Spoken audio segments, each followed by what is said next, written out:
Abakyali abalamu mbaniriza okuba nti mwetwegaseeko mu kawungezi kano ak'olwaleero weewaawo nge waffe mu Uganda wano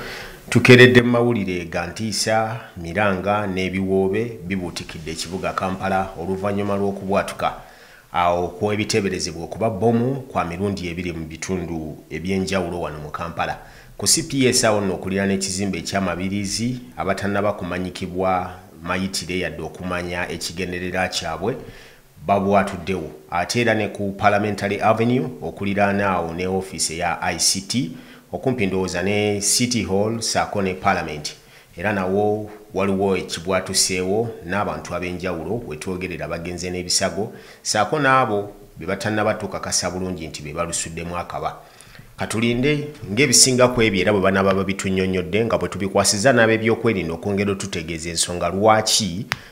ebintu ebiti bigenda mu maaso mu ggwanga lyaffe era ekigendererwa kiri ku ki saako n'okubuuza ani ali safe kakati mu ggwanga lyaffe bwe tuba nga ebyokwerinda byaffe biyimiridde mu state efaanana bw'eti tulina kukola ki nga bannansi. However much we've done what is supposed to be done in terms of vigilance naye bwe tutunuuliramu obulegevu ate obulala obweyongeramu bukyali bungi. Katulinde ab'ebyokwerinda saako n'abo abali mu buyinza ki kye bagenda okutunnyonnyola na motive y'abano eri ki weewaawo n'ebyo bigenda mu maaso mu ggwanga nga tubiraba. Bwe tweyongerako mawulire amalala tuli ku TMC gano mazima ne Program Africa Special nze Dean Lubowa Saba era nga mbaniriza mwenna abatwegaseeko mu kawungezi ak'olwaleero. Mu Calnet Global Services be bakutuusaako ekitundu kino ekisooka ng'omulimu omukulu gwe bakola mu ggwanga gwe gw'okulaba nti bafunira bannansi emirimu basobole okulaba nti babeerako ne bye bakola. Basinziira awo Dubai mu Deira abeetaaze osobola okubeeyuna. Then bw'okoma wane waffe mu Uganda mwe bannaffe abeetaaga okugula okuzimba saako n'okwekulaakulanya mu ngeri eyanaawe osobola okufuuka landlord genda weeyune bannaffe aba Three Ways Property Consultants we bali bulungi nnyo bajja kusobola okuwa ettaka oba okugula ettaka oba okugonjoola enkaayana eziri ku ttaka lyo. Bali Lungujjaawo ku Kamanya Road Mr. Tamale George William waali ne Bonanza egenda mu maaso gye baga nti buli agula poloti yaabwe obusawo bwa seminti 5 babukuweerawo ng'entandikwa. Katwolekera olwaleero weewaawo era ebirala bikyagenda maaso mu ggwanga embeera yo tetambula bulungi naddala mu by'enkozesa y'ebintu ebyawaka.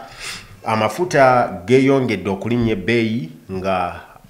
wetwogerera ku fuel garages ezaawamu. Bwe njogera fuel garage mba ntegeeza petrol station abasinga obungi mmwe nga bwe mukiyita naye nga mu lulimi olutuufu kirina kuba fuel garage garages kubagenda kubanywa amafuta ag'enjawulo.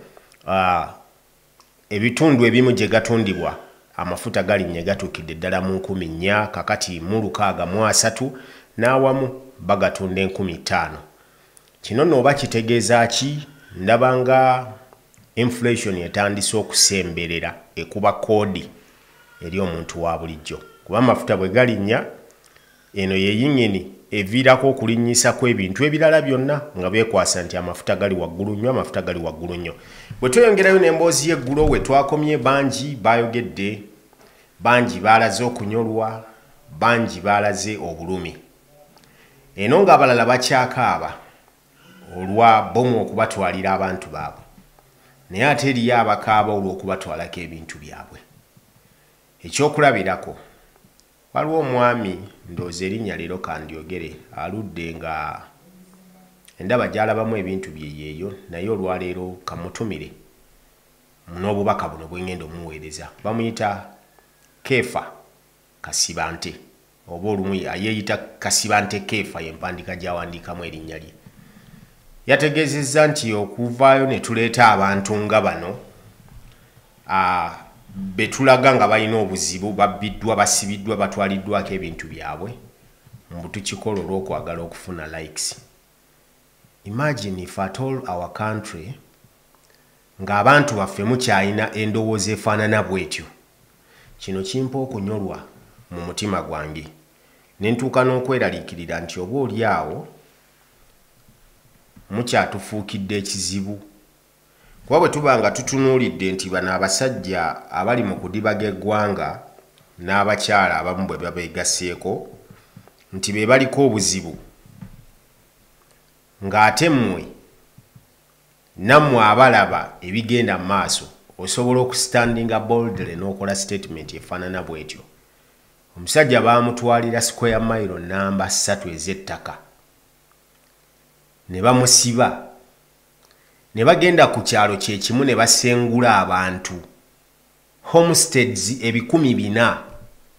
so sinti abantu 400 wabula amaka g'abantu 400 ekitegeeza nti abantu abo baali bateeberezebwa okuba nga bawera either omutwalo oba 10,000 ne basengulwa ne bawonoonerwa ebintu byabwe abamu ne battibwa abalala ne bagenda n'ebisago amaka gaabwe ne bagateekera emiriro. Gwe n'oyimirira n'ogamba nti abantu bano tubakolako okunoonya likes. By the way guys, abatannaba kuntegeera bulungi mbasaba bw'omala okulaba video gye mba nkoze take your time ogenda reviewing TMC eno gano mazima okuddayo emabega olabe byenzize enkola nkozeeko n'ebitiisa okusinga ku bino neŋŋanzeeko obubondo bw'abasajja abazibu n'okusinga ku bano be mulaba olwaleero ate ne tuwunzika nga tubutadde ku ttaka just by the power of camera and the microphone. Tetulina ngeri nze sina mundu sina kyakulwanyisa kyonna okuggyako omumwa gwange amaaso gange agalaba kyendabye ne peni yange n'empandiika kyensobodde okuwandiika.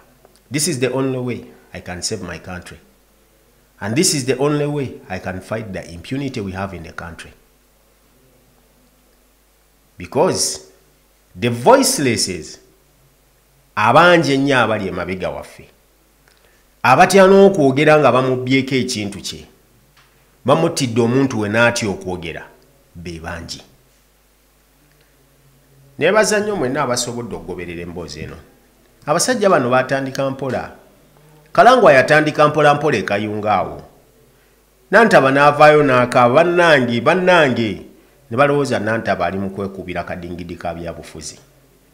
Negenda ekayunga olaba abaana b'abantu be basibidde mu makomera. Genda ekayunga olaba ettaka ly'abantu lye batutte. Ebibira n'ebibira by'abantu bye batutte. Muganda wange Kefa Kasibante. Oli mugoberezi waffe kuba nkulaba oluddeko ku mukutu gwaffe kuno. N'enjogereyo okudaala ng'olw'okuba olumbe terunnatuuka wammwe mu nju. Togamba nga mulirwana nti yeekaabya. Olunaku lwe lunaakya nga basengudde jjajjaawo oba nga basengudde bijja byewammwe ojja kutunoonya ng'olaba ffe tusobola okukutaasa bw'ogamba abanoonya likes. Ekintu kino mukiraba ng'ekitono, but if at all the president can stand boldly n'agamba nti tulwanyise Buganda Land Board eveewo, yes, esobola okuba erina ebizibu byayo kuba nabo balina emivuyo gyabo gye bakoze. Mulimu abayaayi n'ababbi abeerimbise mu kitongole ekyo eky'Obwakabaka ekyateekebwawo okukuuma ettaka. Mwe bali nga batunze n'ettaka eribadde liriko ebintu ebikolebwako eby'omugaso ne balitwala. Kwanze nali mbeŋŋanzeeko era nabo nga batunze ettaka lya Nabagereka Primary School we yali ne baliguza boost muwo ng'ateekewo olw'okuba baleetedde obuwumbi 6 essomero ne balijjawo future tebaagirabawo. Era twaboogerako naye kakati bw'ababa nga bano babataddeko nti tubakube baveewo. Gw'osuubira omuntu wa bulijjo ogenda kusigalawa. Era bwe banajjawo abantu bwe banaakeeranga bukezi ne bawa abangi mikwano gyange bali mu diaspora awo. Very many of you guys. Emitima musula gibeewanise ng'eyanyumiza ow'olugambo bw'abeera. Buli w'omulaba ng'alina gw'anyumya naye n'olowooza alabika ayatudde ekyama kyo kye wamuteresa. Ninjagala okutegeeza ebintu byammwe bye muguze wane wakati biri safe. Oli akuguze ettaka ate ne bukya n'akwefuulira nti takumanyi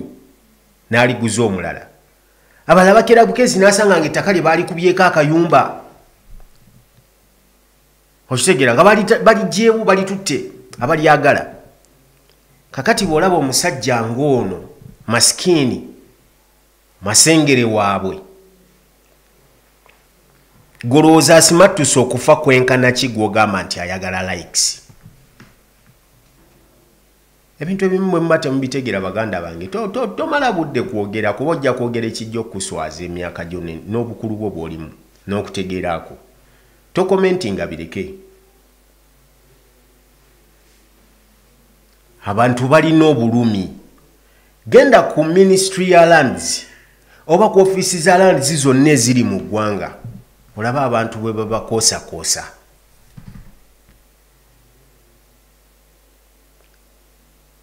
buli muntu atambula kaakati teri ali alina kyeyagaliza mu ggwanga lye banaayi bino ebintu ebimu bituluma nze nabagambye sina kye nsobola kuwa ggwanga lyange ekisingako ekyo. I'm not going to promise people nti nina ssente no, but what I can do ngenda kukozesa professional yange okusobola okulwana kyenaaba nsobodde okukolako ate era sinza akakasa nti nja kumalawo ebizibu bya Uganda byonna. But if at all we have like 100 problems in the country, nensobola okusolvingako nga 20 oba 10 omulimu gwange nja kuba ngukoze ne bwe ndiba ngenze tewali bawaali njulira nti sirina kyenkoze. Erinnya lyange lirisigala mu byafaayo, ekyo kye kisinga okutunulira. What will my legacy read about?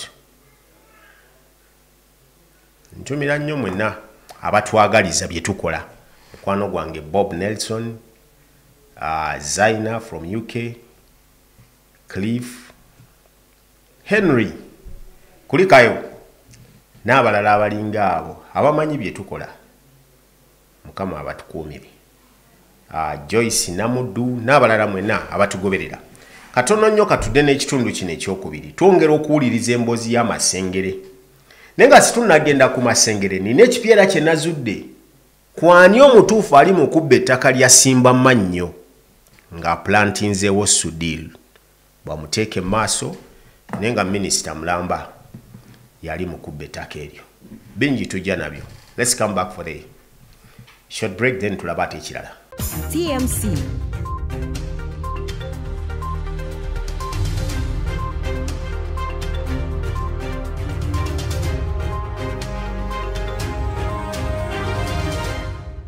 Gwanga ki? Limu. Limu. Era n'abayamba bonna basinga bagwanga ki? Limu. Limu. Kubanza tuuka genzirukira yonna nga nsangayo ba lulimi 8 ne Kalangwa. Ne Kalangwa. Natuuka genda wa DPC nga boga lulimi ki? Ne Kalangwa. Ngendo genda wa RPC ebiseera byaliwo yali atula wano Mpigi kwa region yali erikola zali Mpigi. Natuukayo era nga yogera ki? Bamenyega ne Kalangwa. Kati obantu abo tasobola kuva mu ggwanga lye bali ku munyago sawa ya leero. Ettaka lwali balibwa toli muntu alina amaanyi gasobola kulemesa mubbi wa ttaka. Lwaki? Ettaka omukozi w'ebyapa obubbi bw'ettaka bubaamu Commissioner Land Register abaamu omukozi w'ebyapa. Kaakati ekooti mu kubba ettaka mweri polisi mweri akatiko ka district akubaka wa sente bakakoza bakakola ki aka district land board kabaamu mukubbe ettaka tugende maaso. Lwaki nga nti ekooti ebaamu nze kooti yansingisa omusango ku biwandiiko ebijingirire. Kooti nensingisa omusango nga tebyakuba kyapa. Omusango mu kooti of appeal gwawulwa abalamuzi 3. Niye tebasobola kulaba nti liizo ono gyayise mu kooti gyesigamyeko olunaku lwakola lwaki Basande. Kati ate n'enfuba nkole third appeal mu court of mu Supreme Court nga mbategeeza nti ebiwandiiko byebansingisaako omusango byali biki bya kifere bijingirire. N'ebiwandiiko binyana n'embyataakingako. Kati Kalangwa tekyamulobera kukwata bantu abaali abakakikoka ettaka ebiseera biri ebyamwaka guli 98 ebiwandiiko bino ebijingirire yabakwata n'abatwala ejjinja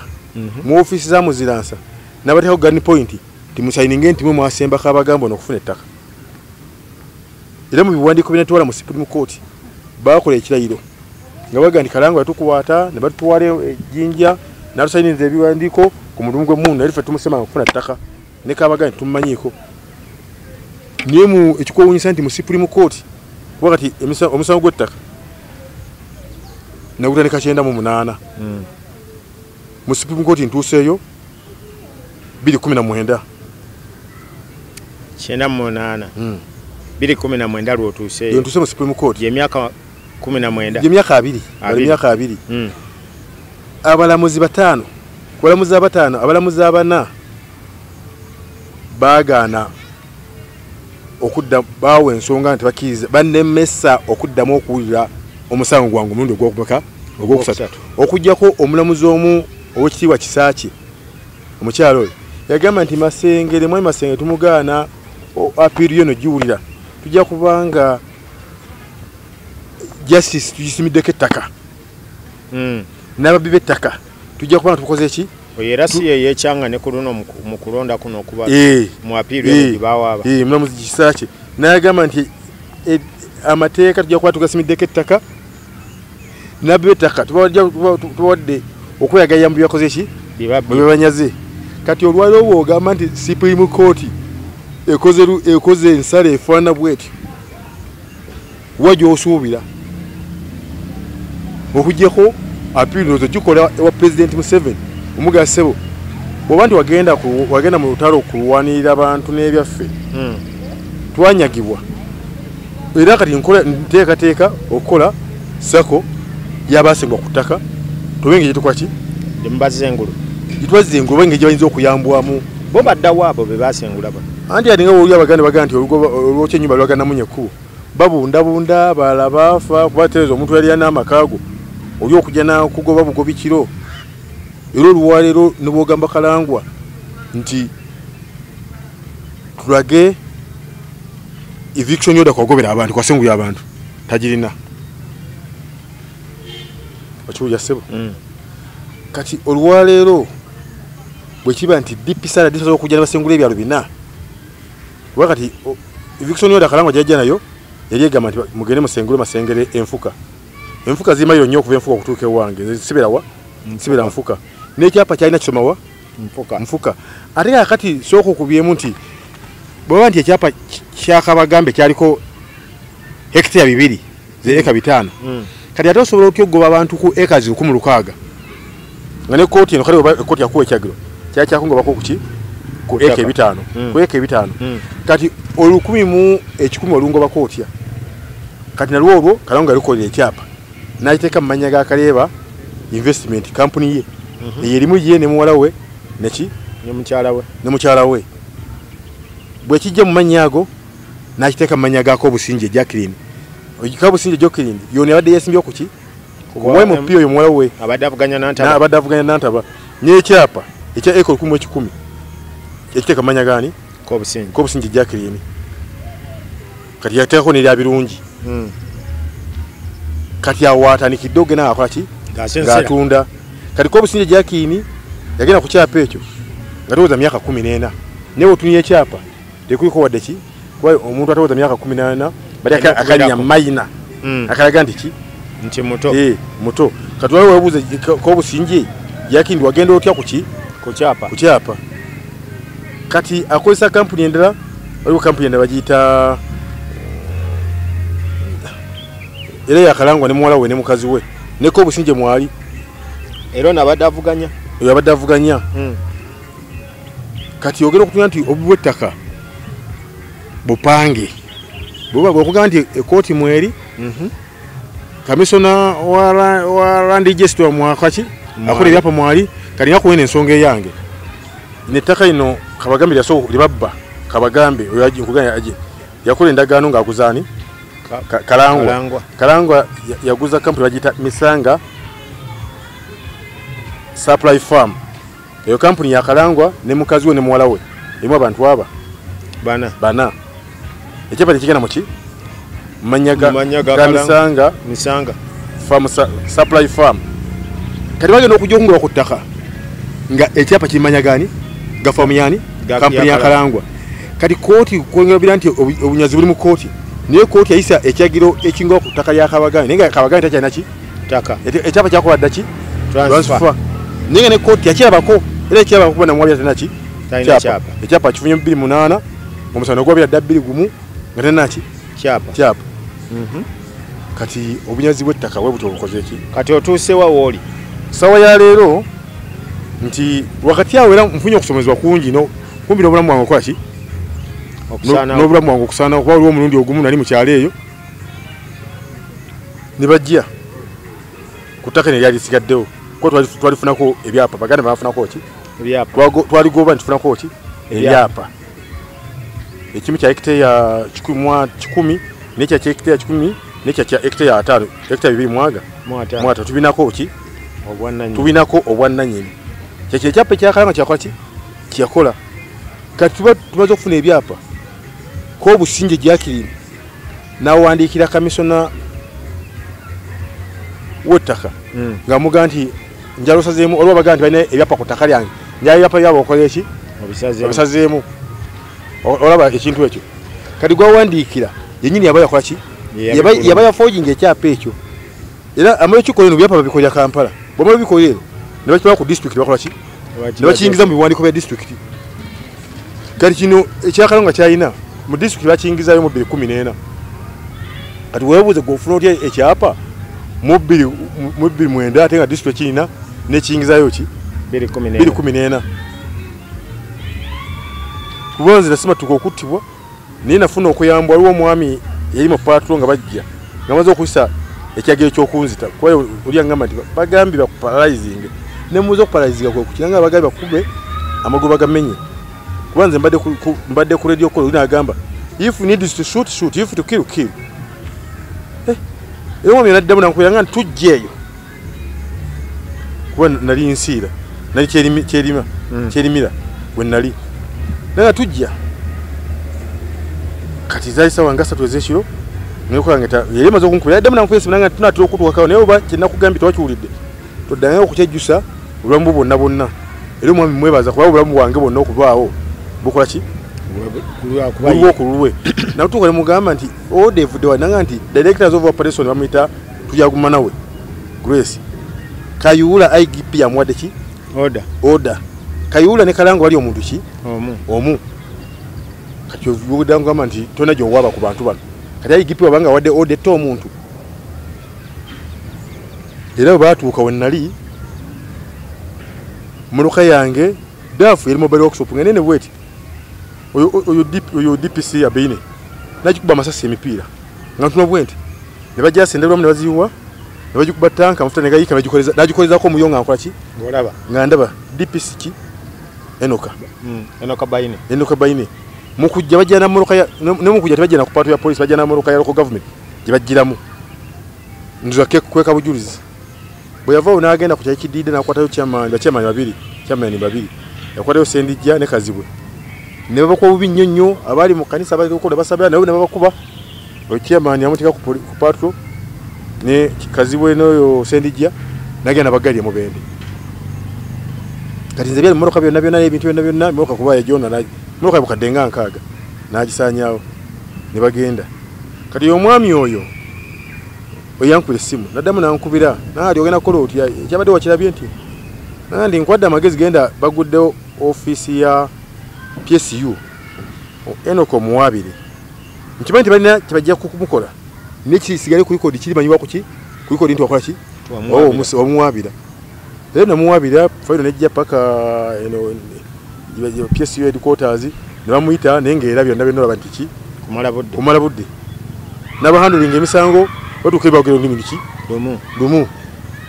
si luzungu nga boogera olulimi lumu kati mba nkyemulugunya wali mwami abeera namasuba mu Parazo namuyita Kato namugamu naye newuunyiza ensi yaffe owa polisi najjanga mwadde ode enzita kisoboka mu Uganda nanga kitya nemunyumiza tuyagumana oda jawakoze ki yawadde nangamba nze Grace mumanyi tuba ku kyalo kimu tasobola era muganira nanga tuwa muroka yange eyo nkuba wa Grace mwami wakatona nvuga paka wani wa Grace tuyaguma nawe nemunyore ensonga zange tibanga ndi wali wadde ode enzita nanga nti DPC na musamuninga kumaona ku 3 kuona ku lwa Mande nenfuna abantu mu kyalo eyo waliwo omusajja omu bamukuba mutabwami bamukubagana magumba gali kungulu basajja bakalangwa nomula bamwita Safari naye bamukola mumenya okugulu kuno oyo n'oyo omwana gwe naye nga dipisa akola ki ayokya emmotoka yange bamwita Henry abeera kabo waawo ningenda nabo kunaku batuyita ningenda nabo wa Naguru police headquarters tugenda okuyingira office kuba yayanga besa 8 yanku esimu ku sawa 4 Masenga we yayo namugamba de ntuse wanga munanga nti jangu kati tugenda Naguru tuyagumana watu wagala nti alina meeting yalimu pako yanku yamugaba nganya okuyingira tulina meeting jo mwaga nti no come najana tuyita batuguyo tuyingira tugenda kutuka mu office ye yatuyagumana we kubera ni tuli musango nemulugunya DPC ko chachi motoka yange mu office mwalimu DPC abine noka mwalimu ovuru bisebi yali RPC nga twamitia nawo mwalimu musajja omula azale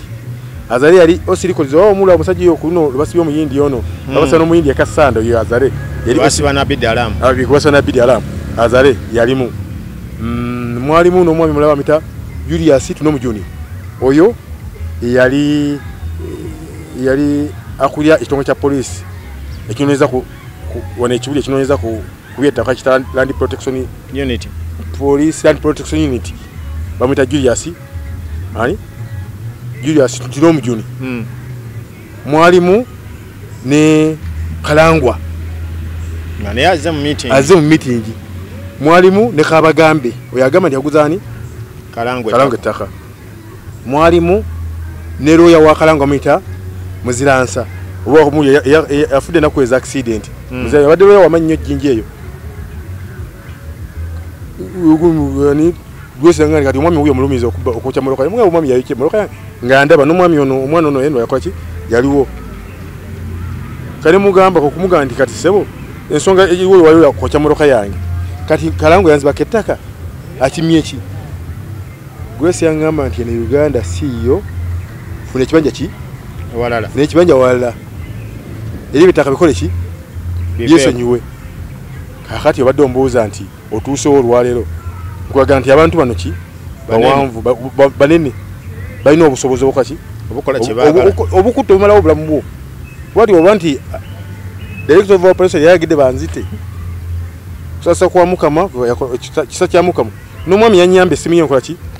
njirina na wano njirina katonda wamwita katonda wange soko kwatirire mu katono ondete de dabala soko nyambe TMC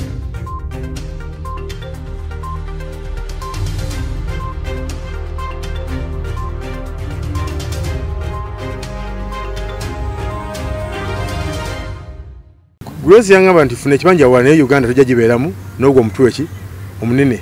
nemuga Grace kati omwami ngono gwenze naye bamwita bwami kyamani weyo bweji weyo bamukuba magumba na bakwashire gafuluma basajja boyo Kalangwa kati kaya basajja maze emyaka 10 kampuni agita Star React yo kampuni yani ya Kalangwa ne muwala we kampuni bamwe kubeta katekawo basirikale be aba kampuni agita Star React kampuni yaki ya Kalangwa kati byapa biteka manya ga kampuni nabijja muno nabiza muno nabiteka mu Uganda we nabiteka bwatu babachi kati ali mu kutunda nenga wunye ekyape kyaki ya kifoyinga kiri ku block ondala feteka ya feri ku block 489 ekyapa kyalina ki block 490 edwa muganti gwe ekyape kikyo kiri wala si kiri wala etekiri jo bokwachi yobogena kati eso yero mbadde nkya kunyonyo nti ewa gundi wa tuyaguma nawe kinafuna mu kyali ki nti group rene bokwachi yenda bwenga tuyaguma mugambi nti nyambiddwa okumanya nti nawe gwo omukwakwaki kubatu betaka era abantu nkibamanyisa nti ettaka bali babali muki mu government kati nyamulala ayambe nnyo mukubba ettaka office ya DPP saba wabiwaki wa government abatia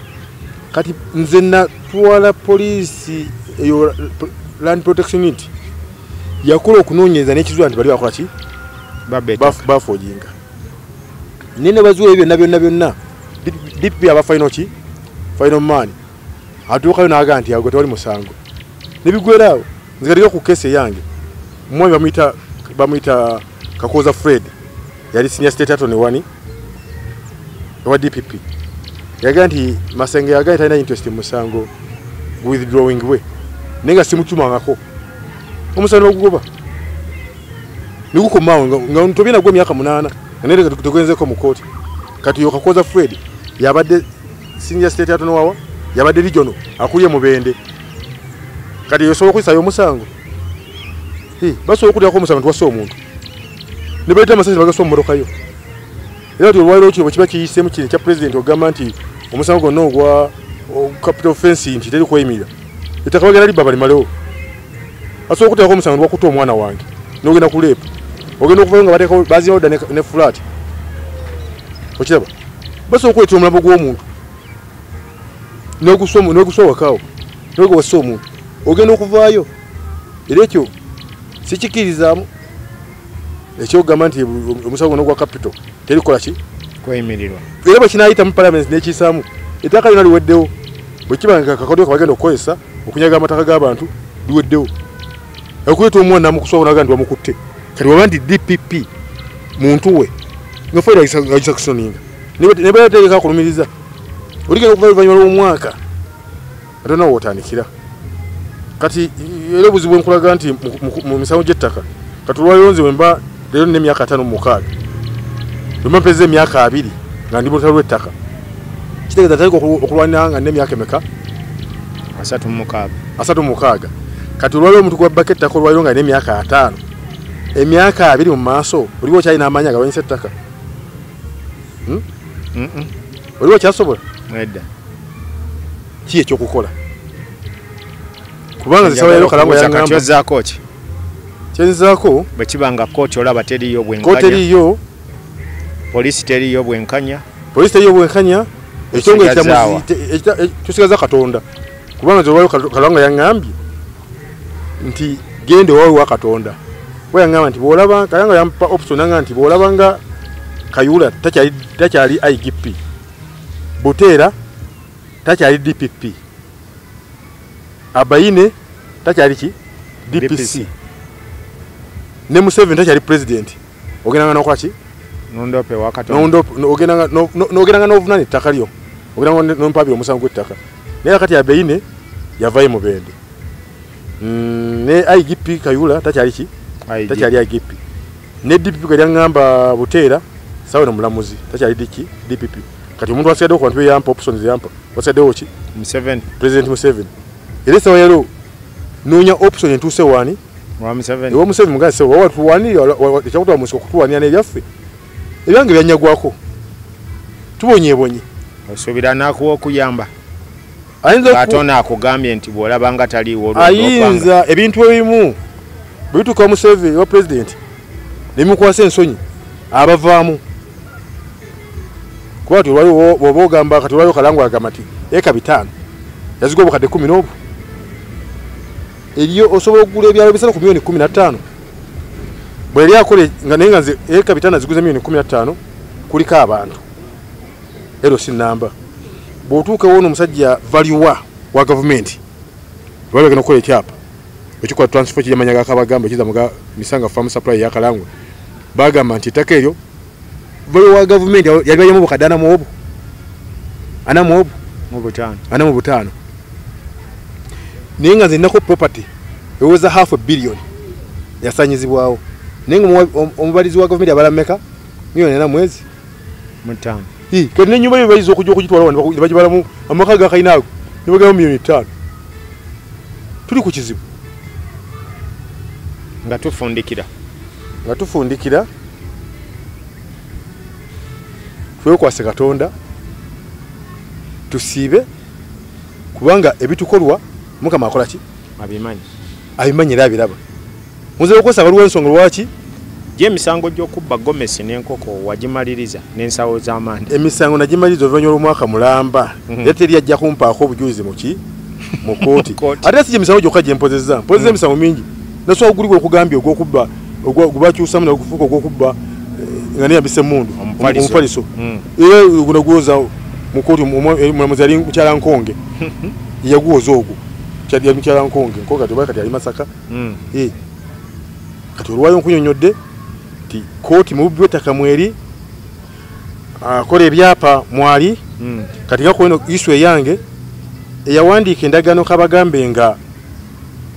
aguza Kalangwa ettaka bamuite Emmanuel Register of Titles wa wone Kampala mukozi wa byapa bamitani bamuite Enoka kakati ye yakola endagaano ainalo farm advocate eri daweri jinja yakola endagaano nga kalangwa akola ki kalangwa agwetaka kukabagambe ate era ko Businja Jakini we yawandikire baluwa okusaza nga agamba nti baluwa abagamba balina ebyapa kutakali yange okyabe ekyo yakola ekyapa kiri ariko yeki yesawre mulamuzi kati waliwo omulamuzi opio kamisona w'ettaka sawo ne yaragidde ebyapa by'abaganda bange babisazeemu oluvannyuma lw'oko Businja okuwandiika ebbaluwa